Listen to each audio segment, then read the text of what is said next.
தான் வெயிட் பண்ணிட்டு இருக்கீங்களா? இதோ நான் உங்களை பார்க்க வந்துட்டேன் ஃப்ரெண்ட்ஸ்.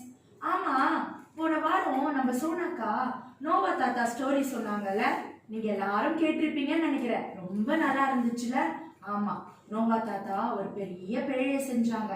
அது உள்ள ஆண்டவர் அவரையும் அவரோட குடும்பத்தையும் எல்லா மிருகங்களையும் வச்சு கதவை அடைச்சிட்டாரு. ஜோன்னு மழை பெஞ்சது. எல்லா ஜனங்களும் அதுல செத்து போயிட்டாங்க. அதுக்கப்புறமா பூமியில 150 நாள் ஜலம் இருந்தது. அந்த ஜலம் எல்லாம் கொஞ்சம் கொஞ்சமா வற்றி போச்சு. வற்றி போனதுக்கு அப்புறமா அந்த பேழைய ஆண்டவர் கதவை திறந்து விட்டாரு. கதவை திறந்த உடனே நோவாவோட குடும்பம் எல்லா அனிமல்ஸும் வெளியில வந்தாங்க. வெளியில வந்த உடனே ஆண்டவர் அவங்களுக்கு ஒரு ஆசீர்வாதத்தை கொடுத்தாரு. என்ன தெரியுமா? நீங்க இந்த பூமியில பழகி பெருகுங்கள் சொல்லிட்டு. ஆமா ஃப்ரெண்ட்ஸ், அதுக்கப்புறமா நோவாவோட குடும்பம் இந்த பூமியில பழகி பெருக ஆரம்பிச்சாங்க. நிறைய ஜனங்கள் ஆயிட்டாங்க. எல்லா ஜனங்களும் சிதறி போகாம இருக்கிறதுக்காக அவங்க எல்லாரும் சேர்ந்து ஒரு பிளான் போட்டாங்க. ஆக்ஷன். எல்லா ஜனங்களும் சேர்ந்து ஜனங்கள் எல்லாம் சிதறி போகாம இருக்கிறதுக்காக ஒரு பெரிய கோபுரத்தை கட்டணும்னு சொல்லி பிளான் போட்டாங்க. அந்த கோபுரத்துல கட்டுறதுக்கு எல்லாரும் சேர்ந்து வேலை பார்த்தாங்க. செங்கல் அறுத்தாங்க, கீழ் பூசினாங்க, அந்த கோபுரத்தை கட்ட ஆரம்பிச்சாங்க. கோபுரம் கொஞ்சம் கொஞ்சமா கட்டப்பட்டது. ஆண்டவர் இந்த ஜனங்க கட்டுற கோபுரத்தை பாக்குறதுக்காக வானத்துல இருந்து இறங்கி வந்தாரு.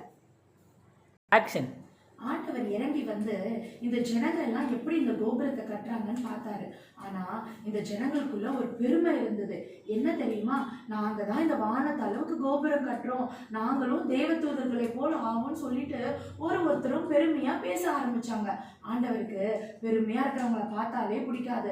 அதனால ஆண்டவர் என்ன பண்ணாரு தெரியுமா? அவர்களுடைய பாஷைகளை தாறுமாறாக்கி போட்டாரு. ஆமா, பாஷையை தாறுமாறாக்குறதுனா என்னன்னு உங்களுக்கு தெரியுமா? ஆக்ஷன். ஒருத்தர் பேசுறது ஒருத்தருக்கு புரியல. ஆமா, ஒருத்தர் செங்கல் எடுத்துட்டு வானா தண்ணி எடுத்துட்டு வந்தாங்க, ஒருத்தர் மணல் எடுத்துட்டு வானா ஒருத்தர் செங்கல் எடுத்துட்டு வந்தாங்க. ஒருத்தரும் வேற வேற பாஷையில பேச ஆரம்பிச்சிட்டாங்க.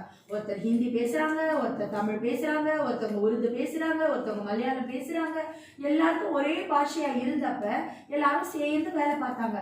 இப்போ அந்த பாஷை எல்லாருக்கும் வெவ்வேறாக மாறினதுக்கு அப்புறமும் அவங்களால அந்த கோபுரத்தை கட்டவே முடியல. அந்த கோபுரம் பாதியிலே நின்று போயிடுச்சு.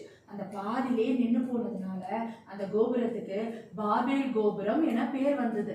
ஆமா ஃப்ரெண்ட்ஸ், பெருமையா இருந்தோம்னா ஆண்டவர் நம்மளை இப்படிதான் பனிஷ்மெண்ட் பண்ணுவாரு. அதேதான் யாக்கோபு 4:6 என்ன தெரியுமா சொல்லி இருக்கு வேதத்துல? பெருமை உள்ளவனுக்கு தேவன் எதிர்த்து நிற்கிறார், தாழ்மை உள்ளவனுக்கு கிருபை அளிக்கிறார்.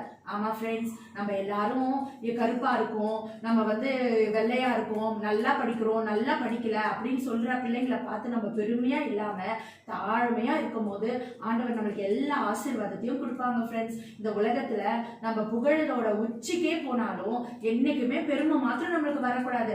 ஏசப்பாவோட பிள்ளையா, நல்ல பிள்ளையா, தாழ்மை உள்ள பிள்ளைகளா இருக்கும் போது கர்த்தர் எல்லா பிள்ளைங்களை விட நம்மளை ஆசீர்வதிப்பார். ஓகேவா ஃப்ரெண்ட்ஸ்? இந்த வார ஸ்டோரி உங்களுக்கு புரிஞ்சதுல? ஓகே ஃப்ரெண்ட்ஸ், பாய்.